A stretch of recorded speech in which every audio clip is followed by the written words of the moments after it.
episode 15 of Live Free with Rebecca Bush. Sorry about being a little late. I was hoping to start at 4, but I'm not the best with tech. I am joined by my friend Agora, though. He was here as my emotional support animal. And he even has his little farm bandana on. So he's looking spiffy. And for this episode today, I am super excited to have Nicole Sauce joining virtually.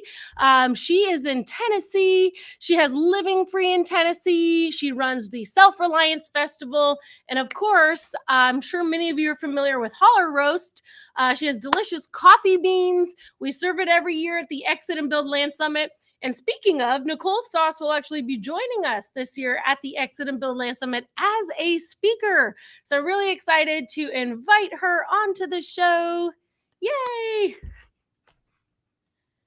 Hi, Nicole. Thank you for joining today. All right. So if you want to go ahead and introduce yourself, I'm sure folks on our audience are very familiar with you, but maybe a quick introduction for folks who have never stumbled across you or your work before. Well, I'm Nicole Sauce from the Living Free in Tennessee podcast, and I just realized I'm like 90 miles from my mic. I kind of moved over to be in frame with you. So, yeah, I have a podcast called Living Free in Tennessee that I started because while I had been building freedom into my life through public policy action and a bunch of other things and homesteading, I ended up creating a life for myself that was not what I wanted. And I built a nonprofit and ended up the administrator, which meant I wasn't doing the thing I wanted to do, which was help the people that the nonprofit was helping. And when I realized that, I also realized I had no creative outlet, and I'm a very creative person. So I started this podcast talking about growing and preserving food and building freedom into your life and resilience into your life. And it grew. Been doing it for 7 years now. It's grown into a movement. We have a wonderful community here. I have neighbors around me that we call the Holler neighbors, and we call ourselves an unintentional, intentional community. Like we have become intentional about how we work together, but we accidentally ended up moving all next to each other with shared values and really into freedom, really into the Agora, all of the things that I know Live Free Academy is for, and something I realized that recently is that a lot of us get drawn to this world because we're passionate about it. Mm-hmm. And we underplay how important it is to also make money to pay for things. Like we're almost embarrassed to say, hey, I'm also doing this to make money. And I had this conversation like a week ago with somebody who was like, why do you do content creation? He said, to make money. And I was like, okay. I usually talk about the community first because I do this to build community and I want to equip as many people as possible to build freedom into your life. But it's very hard to build freedom if you don't also take care of the income side of the equation, because that's how you end up in relationships that have bad boundaries. Yeah. And I think that something that you've really cultivated in your career is this like synergistic and holistic approach to entrepreneurship, but also like having an emphasis on just incorporating that into the homestead and like how you have the unintentional community and folks around who can barter with and trade with. And it's like, it's all connected, right? And there's, I don't know, maybe this generalization that things have to be separate, but it's really like, actually, if you're giving and, contributing to your community, which maybe is your number one focus, but that's actually going to enhance your ability to earn an income and provide for yourself and have abundance, and then put that back into the projects on the land and, bartering with other neighbors and things like this. But so I also came from a policy background and then was kind of like, oh, shoot, this is not the way. But I didn't realize this, but you brought Joel Salatin as a speaker, right? You were like kind of behind that for the State Policy Network in Oklahoma, right? That year. I was at that event that year. So that's so funny. We probably met, and I was really frazzled at that event. That speech, though, was what really set me on my path, because I had never stumbled across Joel Salatin before. And like, for folks who aren't coming from a policy background, the State Policy Network, the Kochtopus, the fiscal conservative movement, which really is kind of like the Ron Paul door opening, is how a lot of people, I think, got into this free market movement or liberty movement or whatever you want to call it. Like, how have you perceived things evolving from that point? Because I know for me personally, like where we are today with the exit and build movement, like this seems like a lot of progress in just 10 years. Like, what have you seen in that way? And like these epiphanies that people are having that like voting is not the solution. Well, voting isn't the solution. We had Super Tuesday yesterday. I 100% have no idea what happened. And like in my state policy network days, I would have been glued to the TV, like watching it all go down. But I realized statistically, like literally my vote does not matter in Tennessee. And the influencing your local politics is actually something that you can put your hands on. Yeah. But when you get into that bigger world, it's there's a lot of backdoor trading going on. And what I saw happen in the public policy arena, and I still have a lot of friends in there who are fighting every day to lower regulation. But what I observed, and there was this moment where it's like, you know what, the system's set up to propagate itself, right? And that means that we are using a system that's set up to eventually be abusive to you and me to try to fix itself. And so we how would does make it make win. We'd sense? like have a big win and be like, yeah, we got school vouchers. And then we'd like lose our butts on another policy issue. And all I realized was that the more people who build entrepreneurship, self-reliance, and take control of their lives and their communities and build real strong community around them, like not because you live near each other, but because you have a shared purpose, then the less we even need to worry about the politics. Like that's just over there creating drama. Yeah, it's almost like the parasitic system. Like the more energy you feed to it, if you're like glued to the TV and watching it, then obviously the more energy it gets. But if you just like completely close your eyes to that and you're just like 100% diverting your energy and attention to building and like creating and innovating and finding maybe parallel institutions and alternative institutions and the counter economy, like focusing on that, then obviously the more energy and momentum will be building in that regard. But for you, like you have this cool holler roast business. Like for folks who don't have a business yet or haven't really even dabbled or whatever the word is in entrepreneurship, like what's your story there, and how would you like suggest that people who want to maybe explore entrepreneurship get started? Because I know I've heard your story before, but for folks who haven't, even like buying the roaster machine seemed like a huge like investment, right? But it was like, if you wouldn't have done that, then how would you have ever scaled the business? And like, what was your story with entrepreneurship and how all that got started? And then maybe folks can think of like things they're passionate about and how they could make investments in themselves or their entrepreneurial endeavor to get this kind of cottage industry or like whatever they're passionate about off the ground. The first two investments you need to make are one in yourself and two in your relationships if you want to be a good entrepreneur. And I actually love watching you, Rebecca and John, just operate as a couple working towards the same thing. I think you're a power couple because you do that and very supportive of each other. And I think that's awesome. And having that foundation is very helpful. Does that mean you need to go find out, a partner, like romantic partner? Not necessarily, but I can say that everything I've started that's done well, it's because people saw me doing something and were like, I want to tell her story, or I want to help her because she's making a difference, or whatever it is. And that it goes from when I was working in public policy, doing the nonprofit thing to Hollow Roast Coffee. I had been on the homestead for 3 years when I realized that coffee in Tennessee is terrible. There are more roasters now, but at the time it was just there was nothing. And I went out and I would like fly home to Oregon to visit my dad, and I'd come home with a suitcase full of like craft roasted coffee every time. And I ran out of coffee, and I went to the store, and the only thing I had that was like not sort of Folgers grade or Maxwell House was Starbucks. And got a bag of that, took it home, had a cup of coffee. It was terrible. It was terrible. I don't like Starbucks. I'm sorry. I'm sure people listening to this do, but it tasted burnt. And I started that day. I was already growing food. I was already raising chickens and selling eggs, like here and there, onesie, twosie. And I went online and I learned that you can roast coffee in a cast iron skillet. And that's what I started doing. And then people started liking my coffee. And then I got this tiny little home roaster that does a half pound at a time. And I was fulfilling orders, like selling a pound of coffee, which meant I had to go through 2 roast cycles per pound to send people coffee. And it was something I could kind of do while I was doing other things, like building websites for people or whatever. I was always transitioning into this side hustle lifestyle. I always had different things going on. And then I went to Jack Spirko's spring workshop.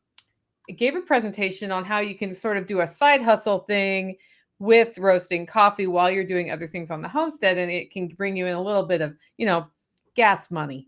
And I'm standing in front of people. I was like, I'm not going to build this into a commercial thing because the next step is $20,000. And at that point, where my mind was there was no way in the world that I could ever feasibly come up with $20,000 extra dollars to start my business. And somebody came up to me after, and as I said it to people, I realized something. I realized I had been trying all these things, and I really love coffee, and I taste beans from farms from all over the world a couple times a year to choose what we're going to have at Holler Roast. And I really did want to go commercial. And what was in my way was that $20,000. 2 things happened. Jack walked up to me. He said, "You need to raise your prices," which I looked at him, and there was that same voice in my head that said I couldn't raise $20,000. It said, "You can't raise your prices." And then I didn't say anything. I just stared at him and said nothing. And what I was thinking was, this man is more financially successful than I am. And I'm going to go home and raise my prices. And like the worst thing that happens is the 10 or 20 customers I have get mad, right? So that change, I instantly started selling more coffee because it was in a price point that reached a target audience that had more disposable cash than what I was reaching before.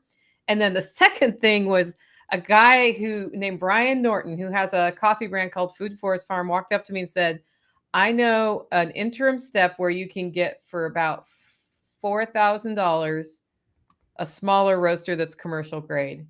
And it won't be $20,000. And I went home. I filled out the guest form to be on the Jack Spirko's show. And I decided to launch a Kickstarter pre-selling coffee to raise money for that roaster. And I funded that Kickstarter within 2 days of launching. Oh my gosh. And then I caught that roaster on fire 5 years later. 5 years later, though. And I did another Kickstarter. And that Kickstarter, I did a pre-launch. And before I ever launched, I funded it and then did I 3x'd basically what I was going for on that one. So none of that would have happened without relationships and without having invested in myself to have every time I didn't know what I was going to do, I did something. I learned to do something. So I knew how to make websites by the time I did this. I knew I basically kept up with social media. I wasn't like an awesome social media person, but I, wasn't afraid of using social media.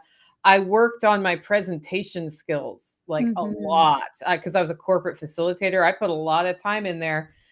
All of those things and, learning how to write songs, all of those things ended up coming together in this one path. And Holler Roast has been my solid bedrock for everything I do. Yes, I sell memberships to my podcast and I do webinars, and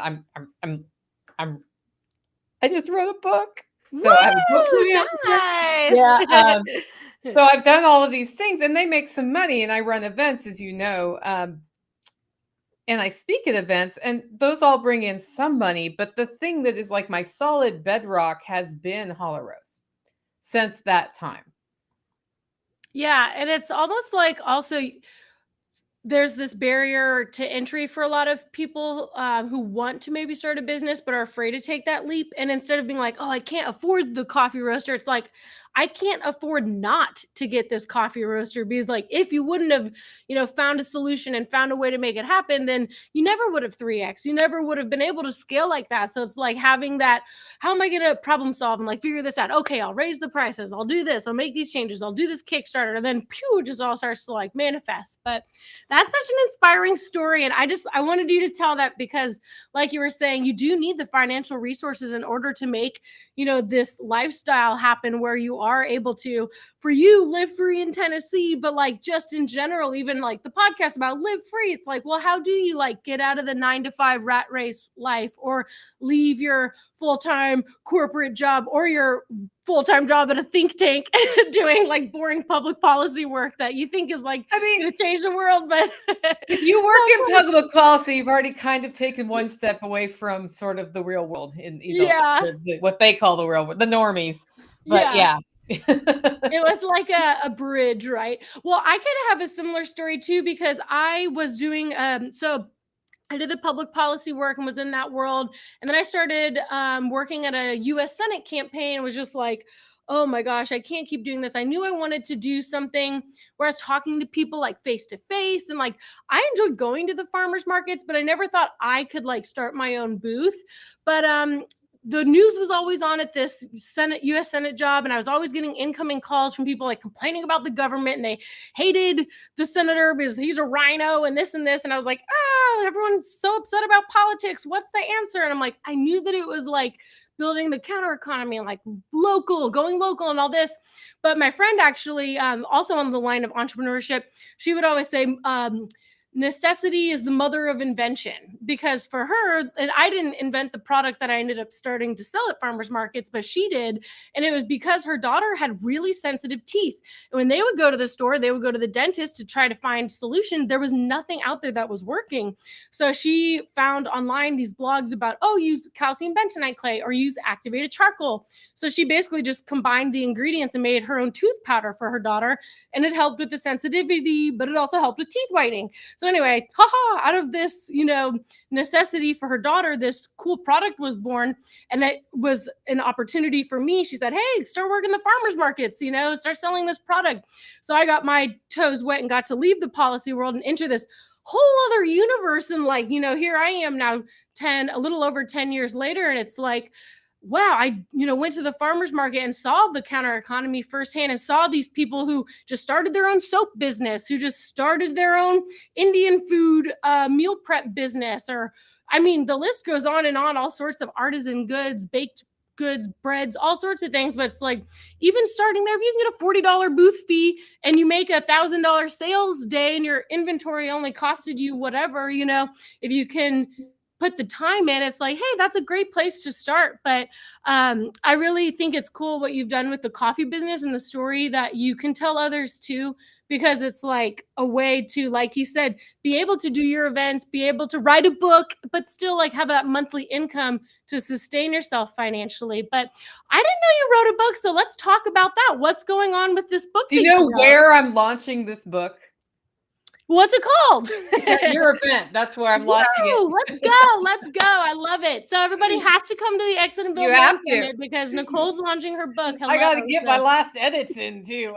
It's called My 3 Things. And when I talk about starting with yourself, what I mean by that is that when you create the life you want to live, the life you choose, and are no longer beholden to whatever exterior forces are keeping you, like the things that frustrate you. It could be if you're at a job that you have to go to your job. Now, if you can reframe that to, I get to go to my job so I can earn money for the things I like, and it builds a little bit of space so I can do my thing, that can actually, that perception of turning your job into a tool helps with that choking feeling of somebody else is living my life for me because I have to go to this job from 9 to 5. I went through a phase in my life where I did that. And when I realized that it was a tool and stopped having a victim mentality in the job, I was a better performer at work and became somebody that got promotions and that sort of thing. And then I could have chosen to stay there, but I actually used it to build space so that I could pursue side hustles. And then I was, like choosing what to do. But the book basically walks you through a process of setting your life strategic plan. So your Mhm. long-term vision of how you want your life to be, not like I want to be a veterinarian, but like what kind of lifestyle do you want to have? Do you want control over your schedule? Do you want to do a 9 to 5 job and earn a ton of money so that you can just go screw off on the weekend and have a really good time? Like it doesn't matter the what, but you want to set that. If you have family, you want to do it with your family so you're going in the same direction. And then it backs down. So you start with big goals and then it backs down to choosing no more than 3 do or die things every day that is moving you towards that vision. And sometimes it's just one thing. Sometimes you're like, literally, what I need to do is go to my job and do such a good job that I get a $50,000 bonus because this presentation is so good. Yeah. And I would call that my 1-3 thing. But the book's all about that method because that's how I have gone from living a life that felt like it was being lived for me to living the life I choose and building Holler Roast Coffee and having this wonderful community around me of people who I can trade with them. One of the ways, the other thing I wanted to say, Rebecca, is another thing you can do is find ways to barter and do other things to avoid the need to earn 30% more money to pay Mhm. for a thing. Yeah, Right. exactly. Because if you're spending your income that's already been taxed and then you're going to buy something and then there's a sales tax and Yeah, and like an then it's endless their income and cycle. then they're taxed, Yeah. like, it's very inefficient. So, yeah, talk about that. So, how does that work? Because you have this unintentional community. So, it's essentially a neighborhood. And whenever properties come up for sale, people that you know who are looking to move, you might say, "Hey, there's a house for sale. Come Or join rent. our neighborhood," basically, right? And you're kind of like buying up the whole block, and then you guys can barter. And that's part of the book too, is talking about invest in yourself, and then invest in like your network or your community. Is that this number 2? Yeah, it does talk about building that. I use stories from people who have used the method and stories from me using the method. The first time I used the method, I was in my 20s, and the life I wanted was one with lots of travel, and I Mm-hmm. got it within 5 years, and I hated every minute of it. Yeah. So I had to do it again. Well, what you actually wanted, you found out. That's okay. That's okay. Like, you're like, okay, well, it works. But I like to be home now that I have a partner in my life, right? So, it's the community here. The way this went down is because I started the podcast, I resonated with people who wanted to also build freedom into their lives. And I do a lot of homesteading topics on living free in Tennessee. And we started getting together and doing meetups. And then a core group of us became really good friends. We call ourselves the Tennessee GSD crew. Can I swear on your channel? Because I don't know. Yes, yes, Okay, it stands absolutely. for get shit done. I didn't want that. So it's the get shit done crew because we're all doers. We're all passionate about building. And so when we get together to hang out and have a beer by the fire or whatever, we don't want to just sit by the fire having a beer. We want to do something. So we've built composting outhouses. We put in a solar array here. We put in a solar water heater here. We go to each other's houses and we kind of permablitz Yep. that. And because of that, I got to know people and people saw us doing that. And I was talking about it on the podcast, and people moved here from other states, Mm. which is like both scary and a huge honor because they want to be part of what's going on here. And what I did here in the Holler neighborhood, because my homestead's called the Holler Homestead, so we call ourselves the Holler neighbors, is every time something came up for rent or sale, if somebody who had been who'd been around for a while, so we vetted it by getting to know each other, I'd say, like, hey, this place is for rent. And then they'd come in and we had some hardships happen. And we had to work together through hardships. I mean, actually 2020's shutdowns and all that noise, that actually for us was a really good time for codifying how we work as neighbors and Yeah. growing too, because the shortages came and we're like, well, we already grow food, but we need to be, it was always just sort of I get some chickens every year or whatever. And I'm like, no, we need meat here. And so now we have a flock of sheep and we manage it together. And Nice. Tactical does most of that. But, every time there's a combined effort, we call in the neighbors to help. And we went through a time where we had pigs and then decided not to have pigs. I got much more just methodical about the garden. And what that means is that I basically don't have a grocery bill anymore. Wow. So this is That's all coming back amazing. to if you reduce your expenses. Now, I do have expenses on the homestead, so I kind of consider those my grocery bill. But and you know this because you get whole cows, right? Yep.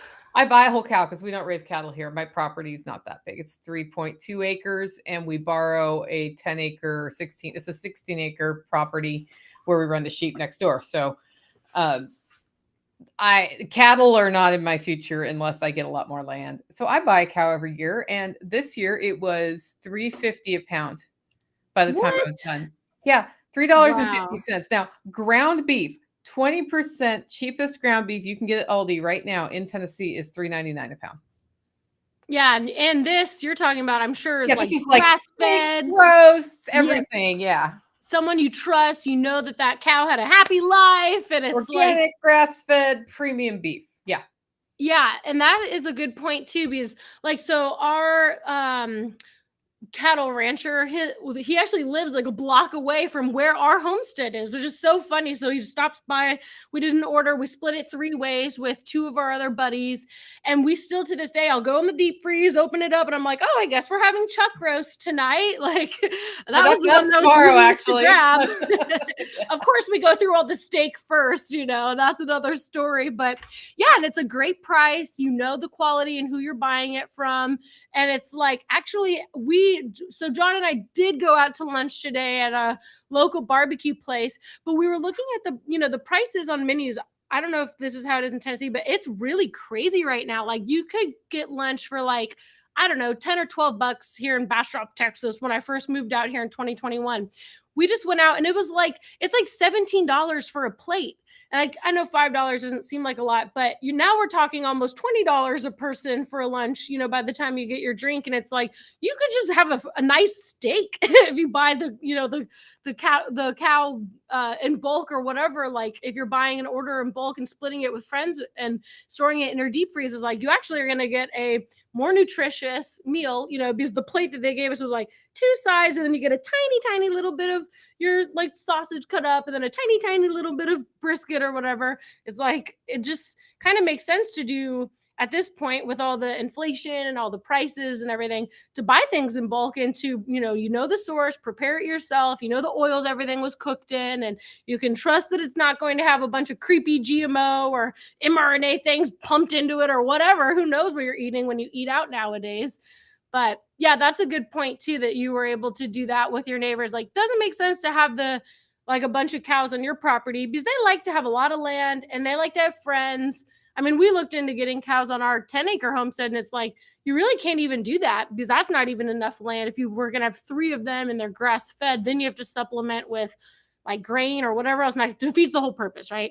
Or get a big thing of hay. And so it's no, they need a lot of land. And so maybe your friend can focus on, you have a trusted supplier friend for that, for beef for your neighborhood or whatever, but then you guys can focus more on gardening, like you said, and really get good at that, and focusing on bartering. How did you learn how to garden? What courses did you take? I know we've talked about Joel Salatin being an influence in biodynamic farming, but for you, how did you get so good at all of this? Because it's hard. At least growing food in Texas it is hard. I wish I would have taken a course. That would have been really smart. So courses were not easy to come by when I was learning to garden. And I had always had, some tomatoes or whatnot when I lived in Oregon before I moved to Tennessee. But here I just came out and started planting stuff, and some stuff died and some didn't. And I got to know local farmers, and I was really lucky to get to know somebody who did no-till methods. And there are some plant communities around here that are all about regenerative agriculture. So I just fell into permaculture. And then I started designing what I called modern homesteading. which was based on some basic principles of how you organize your homestead and you function stack and all this stuff. And then I heard a Jack Spirko podcast talking about permaculture and realized somebody way smarter than me had spent a lot more time putting together the idea of permaculture and that I didn't have to do the work anymore. So I started just learning about permaculture. So most of what I've done is self-taught through killing a lot of plants. Yep. And livestock was like every farmer I could talk to, and then everything I could learn about the livestock as I was raising them, which meant that we had some issues, but I'm really good at troubleshooting chicken diseases as a result of that. And I had a book called The Encyclopedia of Country Living, written by Carla Emery, which is a really great resource that if you're starting out on a homestead, because she talks about everything in there. But it wasn't until probably the last 5 years that I started realizing there were classes I could go to, right? So I've now started, I make it a point to not just, I've started attending events again. Yeah. Like I took a cheese making class. So once or twice a year, it's not a bunch, because usually I'm at events because people want me to speak. But I've started going to a couple events a year where I'm not speaking so that I can learn the stuff from those events. Like I'm going to, I was actually going as an attendee, but they asked me to speak because they had a cancellation. I'm going to the Kentucky Sustainable Living Expo. Oh, cool. Yeah. And I'm giving a presentation I've already given somewhere else. So it's actually not a huge preparation time for that one. And I can't wait to hear what the speakers have to say there. Like I love going to Exit and Build Land Summit because there's always somebody talking about something that I hadn't thought about before, you know? So that's, as I said, I haven't taken anything in particular. I am taking Spirko's courses that he's putting out now too. Yeah, he did a good biochar workshop last year at the Land I got Summit. that one. And then I really liked your course because there was a time where I don't know, it was like a year or two ago that you did a canning workshop with us through Live Free Academy. And it was like a lot of cattle ranchers had to send their cows to the slaughterhouse. It was really sad because there's a horrible drought. And you were like, hey, you know what? This is the best time to go buy that grass-fed beef. And then you can learn how to do canning. And people are like, you can can beef? It's like, you can can anything. But that course was really well received. It was like these skills that it almost seems like have been lost, you know? It's like, what the heck are we going to do if chisel does hit the fizzle? Like, we could probably learn these basic skill sets like sourdough bread making and soap making and candle making, these things that, like, you know, was common knowledge, like a century ago. And now everyone's just buying everything from Walmart, I guess. Well, and I did a power pantry method with you guys too that did pretty well. I don't know how well received it was, but I'm redoing the content on that a little bit with some more additions. And it was like I did the canning one and then we did the power pantry one. And last night I took the last 4 jars of beef I canned in the canning webinar that I did for y'all and made it into stew because I had put my chicken in the oven for dinner and walked away and I came out and the oven was off and the breaker had blown. And so I'm like, oh crap. So then I started it again and I came out and the oven never got hot again and my oven broke. And so I had this like 100-degree chicken thing that I sent next door to a neighbor and said, finish cooking that, but it's also like 7 o'clock. And so it was a really fast stew that I could make just by dumping jars of stuff I'd canned, putting a few spices in there, and we had a beef stew, and it was fine.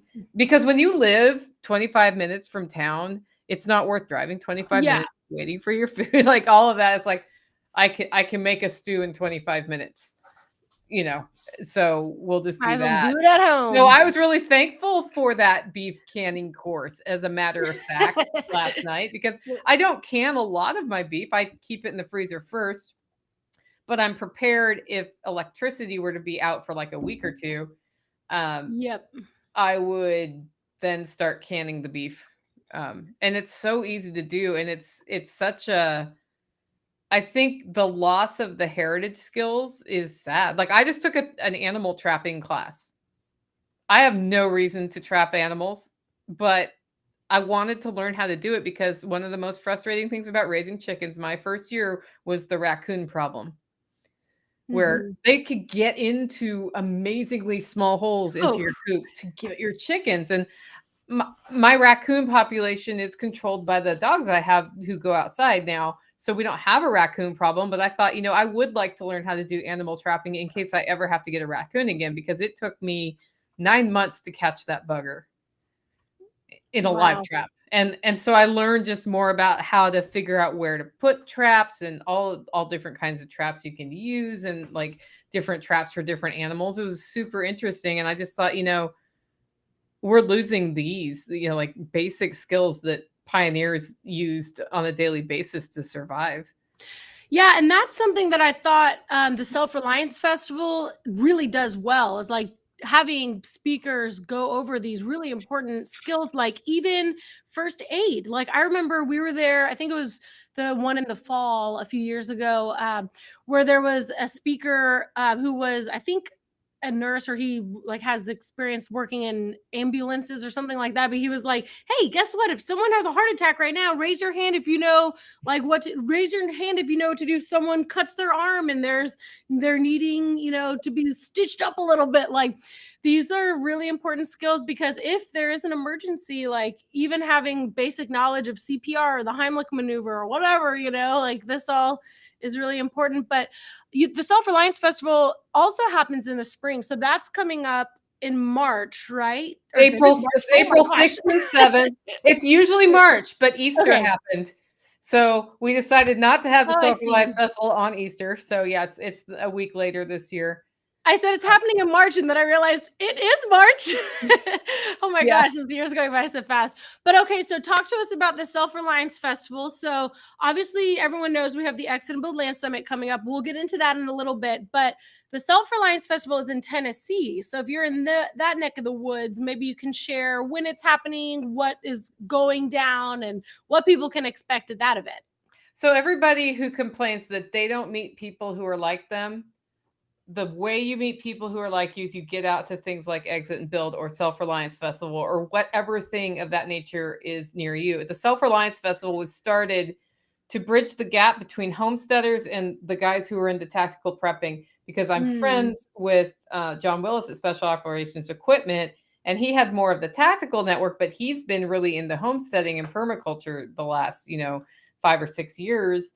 And he said we had a gathering, and all people wanted to do was see what he was doing with his animals. And so we started the Self Reliance Festival to focus on solutions and building what you can and doing what you can, rather than being afraid of the news cycle, because the news cycle is going to cycle, and some of that stuff is genuinely scary, and we could talk about that. But at the end of the day, are you going to stop the World Economic Forum by yourself?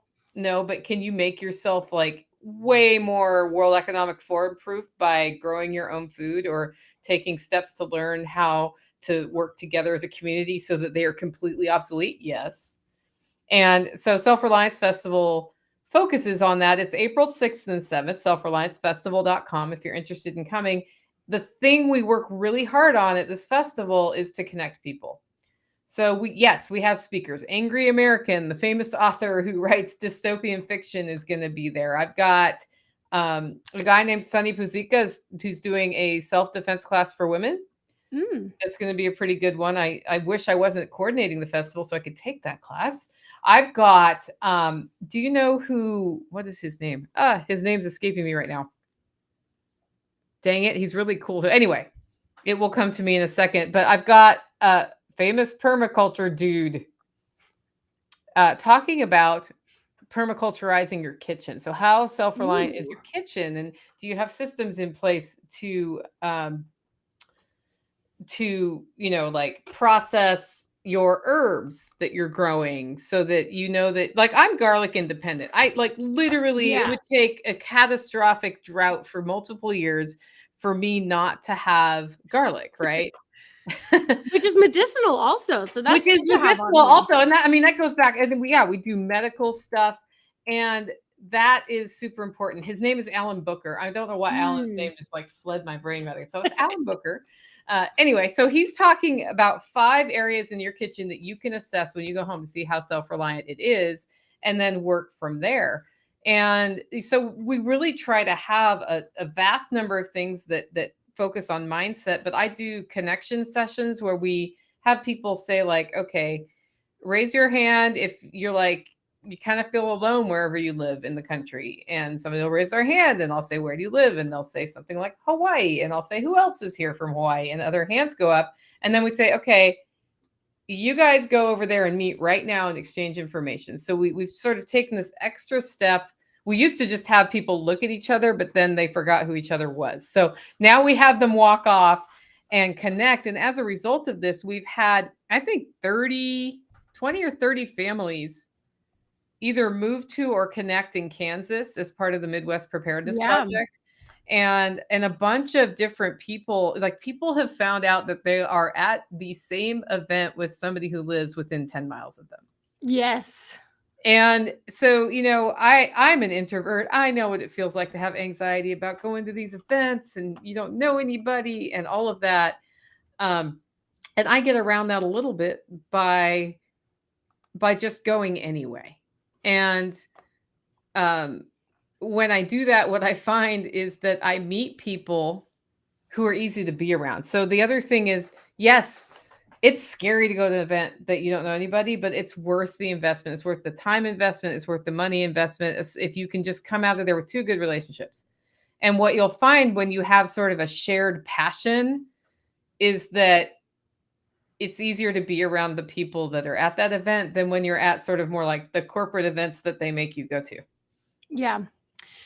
Yeah, definitely. And if you're feeling anxious, you could always, start the day with some hollow roast coffee, get the energy going, and then drink some Brave Botanicals Kratom to take the edge off. Why not? Yeah. Shameless self-plug for anxiety relief. But yeah, because when we were at Self Reliance, we had our Kratom booth and everyone's like, what the heck is that? But there's a lot of good vendors, a lot of great presentations. And yeah, like we we're saying, it's important to just go meet people because it's like shocking how many times you'll like be networking and find, oh my gosh, you're like living literally within like 10 miles or like super close to me. And then that can become, your buddy for permablitzes or doing like work parties and events. And it's always more fun to do things with a crew and with others. So yeah, that's awesome that you're doing that. So that's April 6th and 7th, the Self Reliance Festival. And there's a lot of good information, at these events just beyond the networking. So always important to keep learning, to put yourself out there. And there's a lot of turmoil this year. So I feel like this topic is the most important thing to focus on at this time. What do you think about this year, Rebecca? Is it like kind of freaking you out a little bit? Like you said, I mean, I think it's important to not like allow fear to really overwhelm because it is scary what's happening, like with the election year and with Trump and Biden and both of these, clashing viewpoints for normies, I guess, if you will, having talks like I just listen to NPR for fun. Don't judge me. I like to listen to it just to understand what the mainstream like conversation is. So I like listen to it sometimes on my way into work. And today they were saying that Trump is like Hitler. And I'm like, oh my God, on NPR, they're literally saying that a presidential candidate is like Hitler. Like there is so much division and so much polarization. And then on NPR, they're like, but there was a recent Gallup poll saying that Biden has a 38% approval rating. So it's like, so what are you presenting to people like in terms of hope? Like what is getting communicated? And I feel like for folks who think that it's just the 2-party system, it's very defeating right now, which is why it's so important, I feel like, to shift focus away from viewing the political system as a way to vote for someone to rule over us to like solve all of our problems, but just to take our sovereignty back and realize we have to solve our own problems and we have to find others to help solve problems with us. So I'm not feeling super scared about things this year. I'm just feeling like a sense of urgency personally in terms of preparedness and finding people who I have like good relationships with, like, for instance, the KNC cattle ranchers. And, you know, if we need a source for beef that's grass fed and people that we trust and we can buy with Bitcoin or barter or whatever. And like last week, for the first time, and I'm embarrassed to even admit this, but I went to the Bastrop Farmers Market for the first time that I've lived here, which I've almost lived here for 3 years, on Saturday, like less than a week ago. And it's like, why? Why was I not going sooner? But, you know, it's because in our Freedom Cell network here in Central Texas, I've been able to establish relationships with people who aren't even at the farmers market, who are just smaller scale, you know, folks, like our friend Darren, who has Freedom Farms, and he will sell like half a pig if you want to. He'll be like, hey, I have 8 getting slaughtered on Friday, who wants to put in an order? Or like our friend at Amber Oaks, John Pantala. So these local food producers. But either way, I feel like, you know, it's easy to look at what's happening this year and say, wow, we're going to have a civil war. This is crazy. There's so much chaos. The currency is getting destabilized. And what the heck's happening with Bitcoin? Now it's almost $70,000 worth, like the highest value it's ever been in, like, historically. It's like, what the hell is happening? But yeah, I mean, like, being aware of all that is good, but I personally am trying to just like focus on getting food production going on our homestead. Like, we're looking to find a new community member. Like, we're just trying. I personally also, I shouldn't say we, but to speak for my whole community out at Radical Roots Ranch, but I personally am just trying to like focus on exit and build strategy, get our event off the ground, bring people together, form more coalitions and partnerships, and kind of like, yeah, focus on that. Because we also have someone there speaking at the Land Summit, and I know this is happening the same weekend as your Self Reliance Festival, but I was not aware of this, but there's been all these eclipses since 2017, and there's like this whole research on like, what does this mean? Why are there so many eclipses happening? And it's like, actually the best place to view the eclipse is in Central Texas. Like, so I'm going to be going to Confluence that weekend to see this happen, because it's supposed to be the last one. And there was actually just another one a few months ago in October. And like, what is this symbolizing? Like, what does this mean? And, you know, is it a message? Is it the book of Revelations? Like, what's happening? I don't know. I'm like going off on a tangent. Oh yeah, here, no, I mean, I've had people tell me they think that it's the end of the world. And I'm like, well, where would you rather be at the end of the world? But then with all your self-reliance buddies at Self Reliance Festival. Yeah. You know, but actually you might need to reread that book if you're like, because, you know, that's the other thing. It's like, you can't know. Yeah. So at the Land Summit, our friend Kurt, who is with Texas Ready, they sell heirloom seeds. He actually was doing a call with Ryan and I a few weeks ago, and we were talking about what he and Lucinda will be discussing for their main stage talk at the Exit and Build Land Summit. And he said, well, you know, we really want to talk about how our gardening events are bringing together people across multiple different religions, and how we've built a coalition with the Muslim community and this and this. He said, but I want to do a workshop on the eclipses. He's like, because there's been some really interesting, he's like, you know, in the book of Revelations or in the Bible, like there's different references of how like what's happening in the sky and the stars can be some sort of, you know, message. And it's not like the end of the world is coming when the eclipse happens, but just something is shifting, like in our human consciousness and in our awareness and like reconnection with the land, and like this urgent need to like change and like do something dramatically different. And maybe even you could argue the pandemic really shifted a lot of that too, right? Because it kind of shut the world down and everything changed after that. So he's gonna do a workshop I'm excited about. John was kind of like, what the heck? What does this have to do with exit and build? But it does, because it's kind of cool the way that all of it ties in. And so I'll be posting information about that workshop on the website soon. But you're going to be speaking at the Land Summit as well, and it's your 3 topics. I saw your talk title, so that's kind of like what your book is about, right? So do you care to share what folks can expect to see during your presentation? So it's kind of funny, because my first speech at the first Exit and Build Land Summit was about the Holler neighbors, because we're building this really cool community here. And ever since then, I've been more of a motivational speaker, or helping people attack mindset problems. Yeah. So when John and I were talking about it, I'm like, well, I can do a lot of different things, but I have this book coming out, and it's about this life strategic planning method. And I think we can talk about how to opt out of the system, basically, by using uh, a life planning method, which I use my three things. And I will say this, you don't have to use my method. You can use any method. If you are setting a purpose and a strategy and goals and working to get alignment with the people that you are living life with, that's in essence what you need to do. But we're going to talk about some stories about that. And we're also going to talk about how you can take tangible steps every day to eat one bite of the elephant to get somewhere. Yeah. Because if you don't take a step every day or every day that you can, then you're going backwards.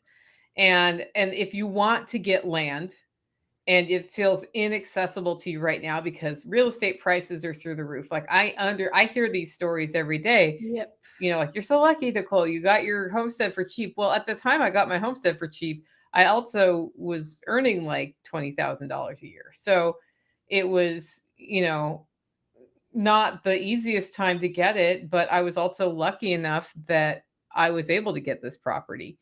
And then once you get a property, you can start using its resources to pay for things.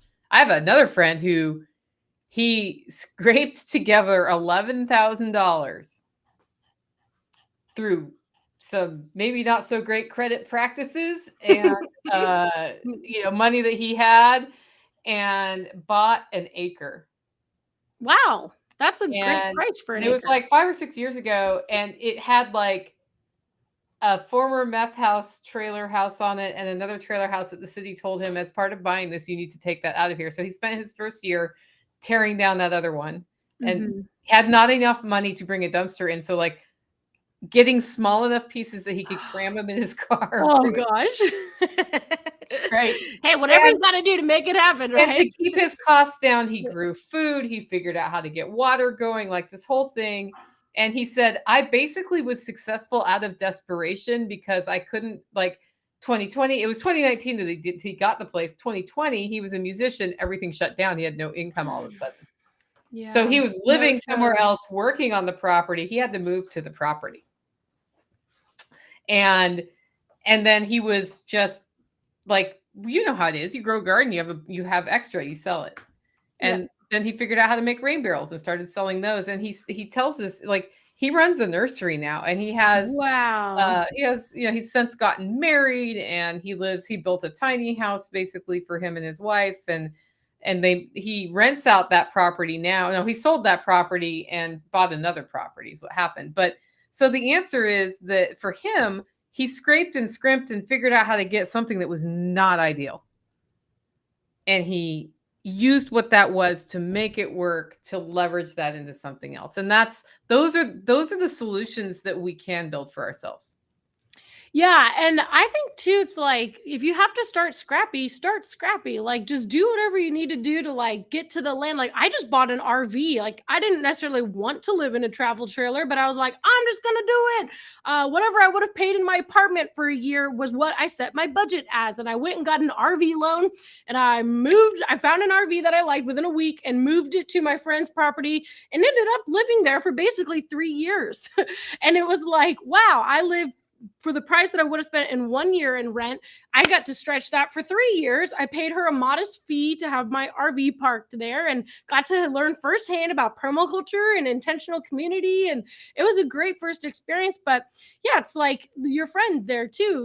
He was able to build the tiny home, and just you step by step, you get things going. And it's like, you kind of have to swim with the sharks at first to like, if you are wanting to do this and maybe don't have the funds yet, just go sign up for woofing or the worldwide organic farming, or go. A woofer who has skills may end up being a farmhand, may end up getting a piece of land on somebody's project. Like, yeah, like Paul Wheaton said, the SKIP program, like there's all these farm landowners who don't have anyone to will their land to, and they want to keep the legacy going. And so they're like, please, do you have skills? Like, let's do this. Keep the farm going. Don't have developers buy it and create some other cookie cutter neighborhood, or have the government buy it, or whatever, like a lot of farmland's getting gobbled up, and it's interesting right now. So yeah, I'm excited for your talk at the Exit and Build Land Summit. We do have on that topic though of like figuring out whatever solution to make it happen. David Holmgren's talk will be about that too, of like, hey, can you exit and build in the normal suburbs? Like, can you exit and build in a normal house? And like, just where do you start? Like, can you retrofit existing house to make it off grid? Like, what are the options? Can you join a community that already exists and not even need that big upfront, down payment, whether it's $11,000 or, more? Like, there's ways to start homesteading without breaking the bank. So that's kind of the point. But yeah, homestead where you are needs to be a thing. Yes, exactly. I remember your talk at the first Land Summit was like so just like eye-opening for me, because you started it off by saying, everyone say no. Practice it with me. No.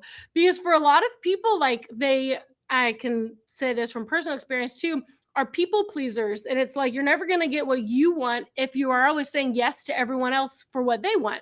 So it's like saying no to things that aren't serving you. Like, no, this isn't how I'm going to do things anymore. No. And like, what is it that I want? Like you were saying with strategic planning, writing out, what do you want in 10 years? What do you want in 5 years? What do you want in 1 year? And like, okay, now what do you need to do to get there? And anything else that's not serving that purpose needs to be a no for now, maybe.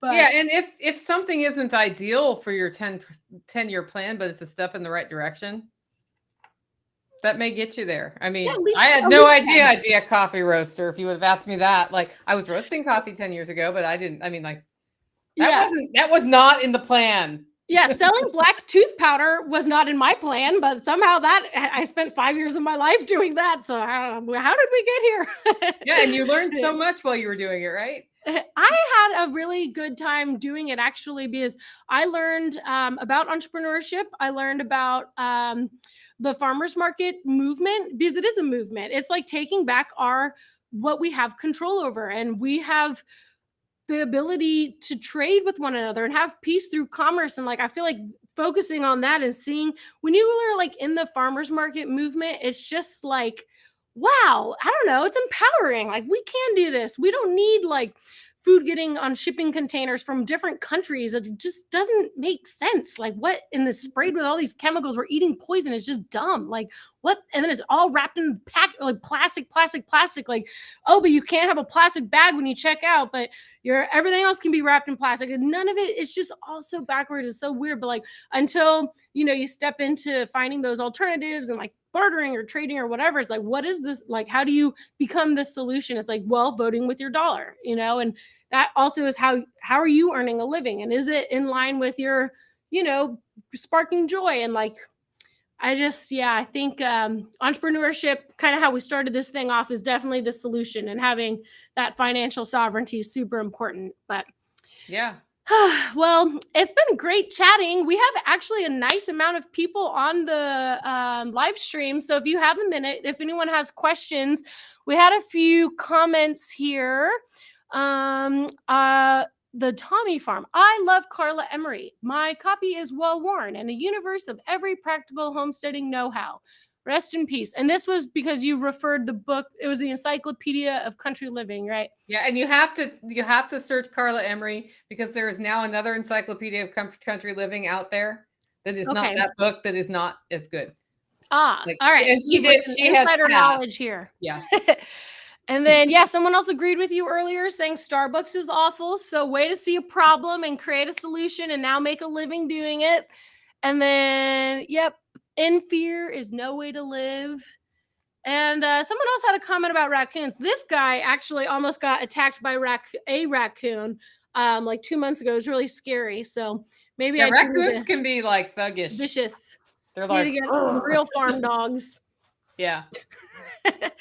But so I don't see any other questions. Do you have any closing thoughts? I know we've been kind of rambling on for a while, but it's been really a pleasure speaking with you, Nicole. Any other closing thoughts? Anything to share? Well, just this. You are what you surround yourself with. And so just by watching things like this, you are starting, you're doing what you need to do to keep your mindset for freedom. That's like the first step. But I think that we can all invest in ourselves and in the community around us and be the counter economy. I think, we always talk about building the counter economy. We already are the counter economy. The next step is we do business with each other, we support each other, and we move forward. And that's already starting to happen in a lot of circles all over the place. So when I see things like scary out there Mhm. crumbling, I just remember, like, I needed to print stickers for somebody as a marketing piece. And instead of going to like random faceless Yep. staples, I happen to know the Homestead twins print stickers. So I gave them more money than I would give Yep. Staples to print those stickers. But what happens when I invest in the community is that their business does well, my business does well, and we have each other. And that is something that we've sort of walked away from. So don't be scared to put out there what you're doing.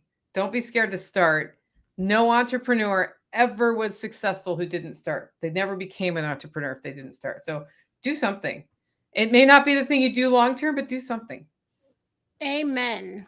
Yeah, exactly. That's like the whole thing is like just begin, just start. It's like you It won't can. be perfect and nobody cares. Yeah, exactly. And like you can always formulate ways it could go wrong and like come up with all these reasons not to do it. But it's like, just act. Be like Nike. Just do it. But don't buy your shoes from Nike. Buy them from a local shoemaker.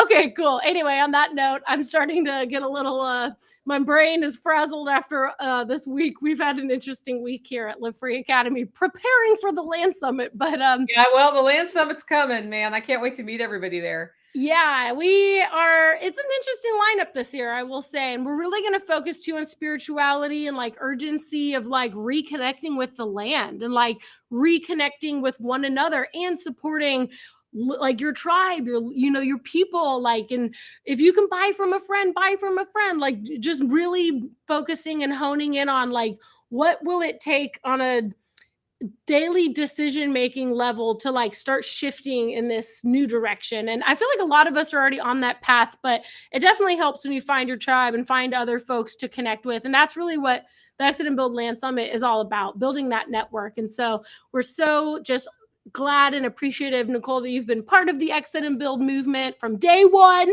all the way from the beginning.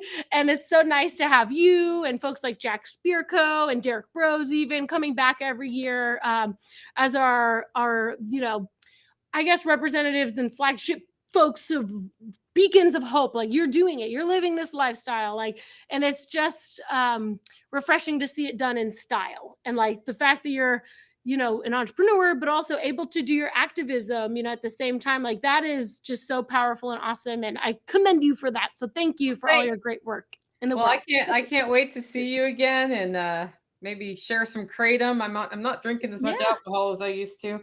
So Yeah, that's good. That's good. Yeah, I was almost 4 years free, no alcohol. I almost made it 4 years, and like yeah. 2 weeks before my 4-year anniversary, we were in Mexico, and the guy for the Greater Reset and the server came out with these tequila boots, like, Yeah. hey, drink some tequila. And we just all looked at each other, and it was like, okay, tequila. Hey, every now and again, not a big deal. But yeah, that's another thing too, is like alcohol can be very numbing and very distracting and like just taking you away from, tapping into your highest purpose, because it really like lowers your vibration. So we will have a concert at the Land Summit, and there will be booze, but we will also have a coffee bar, a kratom bar, and of course we'll be serving hollow roast. We got to sort out all the details.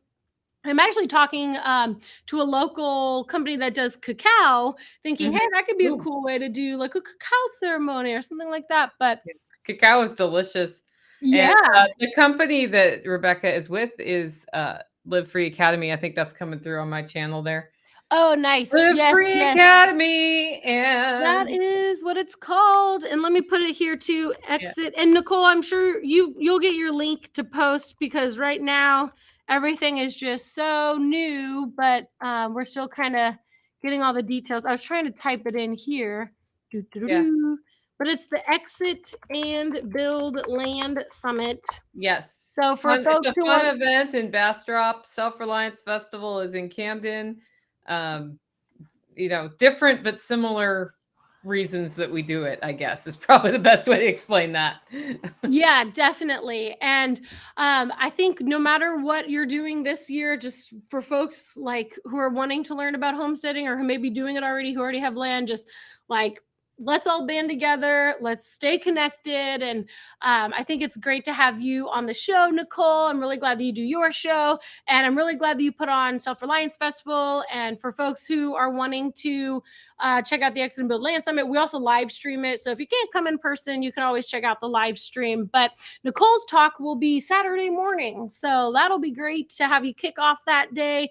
And we'll have a panel as well about cash flowing on the property and how to make income doing homesteading, because that's like a huge setback for a lot of folks, is trying to make sense of it financially. So we're excited to have that panel, and hopefully you'll be able to join on that as well. We have some folks coming in who actually, like you were saying, your friend that, started a nursery and like just making businesses on the land and ways to have that financial freedom. So it's a beautiful thing. Well, thank you, Nicole, for joining. No, thanks for having me on. This was a great talk. I'm excited for your book to launch at the Exit and Build Land Summit. So it's May 17th through the 19th. So you can share more about your book then. And for folks who are wanting to keep in touch, you have your website is livingfreeintennessee.com, right? Yes. Yep. And then for folks who want to keep in touch with me, it's Live Free with Rebecca Bush. And the company that oversees and puts on the Exit and Build Land Summit is called Live Free Academy. And we do all sorts of stuff. So homesteading is one of them, but also Bitcoin and all sorts of other topics, health, you name it. But yeah, right now would be a good time to take a Bitcoin class at Live Free Academy. Oh my gosh, yes, actually, John is doing a webinar this Saturday because Bitcoin is exploding right now, and so many people are like, "What do I do?" So it's actually free, and he did it on a weekend so more people can attend. He's just been working every weekend. This year has been so crazy, but I think it's really good that people get the information they need about Bitcoin, because there's a lot of talk right now, and it's like, who do you listen to, and like, well, what do I do, how do I buy it, what's the best way to buy it, how do I make sure that it's not going to get hacked into, and all of this. So anyway, John is a really good teacher on that too, guys. So if you're wondering that, like, go to Live Free Academy, sign up for that free webinar on Saturday. John will try to upsell you on something as part of that. And that's John's why we always like John. doing that, isn't he? But you will learn, you will know how to secure your Bitcoin. You'll know what to do with it. And that's super important. If you're going to buy it, you want to know how to secure it. Yep. And he always does like these free webinars just to give a taste for helping folks get their like toes wet, if you will. Their Bitcoin and some of these topics are so intricate, though. You really do need like a longer workshop or masterclass or something like that to fully understand like how to set up a wallet. So it's good to learn about cryptocurrency as well, like what to do, what not to do. But yeah, that's a whole other a whole other ball game. Whole other show. Yes. But thank you so much, Nicole, for being on the show. So I'm going to do a little outro here, and awesome. So that was episode 15 of Live Free with Rebecca Bush. So glad that Nicole Sauce was able to join for this episode, because we are always doing cool partnerships. And as we had discussed, she has her Self Reliance Festival coming up April 6th, April 7th. So be sure to check that out. I personally, and John and I, will be at the Confluence event, which is happening in Bandera, Texas, which happens to be one of the best places to watch the eclipse. So we'll be there that weekend, putting on an Exit and Build workshop, but I'll be there in spirit for the Self Reliance Festival. And it's like really good information if you're in Tennessee. So, make sure to check that out. And of course, we have the Exit and Build Land Summit coming up May 17th, 18th, and 19th. We're going to be live streaming it for free the first day and a half. And then we do have a virtual ticket where you can purchase, because we're putting on a community matchmaking, which, we hire someone to help us do that professionally. And it's like super efficient. And then, of course, we're going to have epic workshops on Sunday as well. So there will be a virtual ticket for free. And then if you want to do the one that's a deep deeper dive. That's not on the website yet, but it will be soon, because right now on the website, we're focusing on in-person tickets. So we're almost sold out of our VIP tickets. There's only a few left. We do have in-person general admission tickets on special early bird discount until Friday. So if you are wanting to come, you already know you're planning to come, go ahead and check out the exitandbuildlandsummit.com website, and you can get your ticket at a discount because the early bird pricing will end March 8th, which is Friday.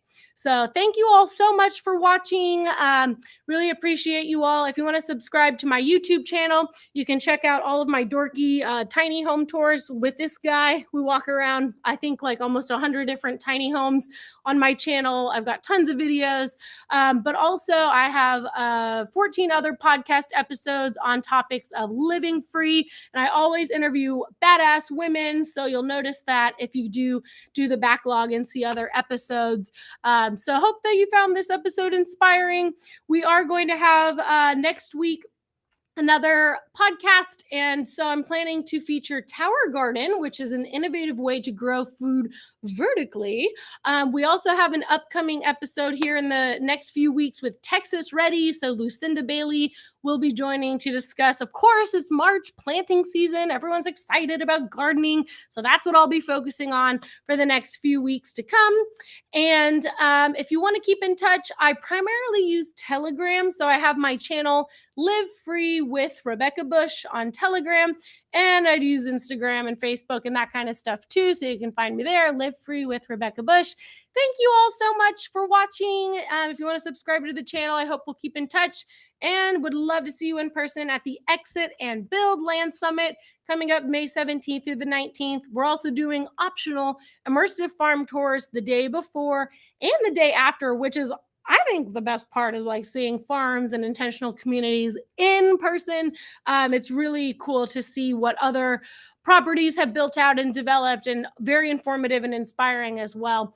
So have a great rest of your day, and thank you all so much for watching. And I did mention Kratom earlier, but I didn't put any information. So this, let me just do this. It's free ounce of kratom.com, just because we talked about it earlier. So if you're struggling with pain, if you are struggling with anxiety, if you just want a pep in your step and a little extra energy, there's various strains. This one that I'm enjoying right now is a white strain, which is good for mental clarity and focus. And I actually just mix mine with matcha. I like the combo personally. But anyway, it's a beverage. It's like a powderized leaf that is really nice for mental clarity, pain relief. If you have any anxiety or any issues like that, it's nice alternative, so you don't have to use pharmaceuticals. Like, it could help me get off of Adderall. It helped me stop drinking alcohol. But some people even use it to get off, like the red varieties, to get off of things like opiates and stuff like that. So it has some benefits to help, get off of pharmaceuticals. But also, if you're not on pharmaceuticals and you're just like, hey, I get a little anxious at parties, it's nice for that too. If you struggle with panic attacks and that kind of stuff. So anyway, that's freeounceofkratom.com. I had to plug that since we were talking about Brave Botanicals earlier. And of course, we'll have the Brave Botanicals booth at the Exit and Build Land Summit, as well as Holler Roast Coffee, which is Nicole's coffee business. So awesome, y'all. Signing off. Thank you so much for tuning in. Little Agora is going to say bye. He's my little farm dog. He's joining today at the office. And yeah, he's in a lot of my tiny home videos, so you'll probably see his face on the other videos on my YouTube channel. But hope to see everyone else on future upcoming podcasts, and I hope you all have a great night.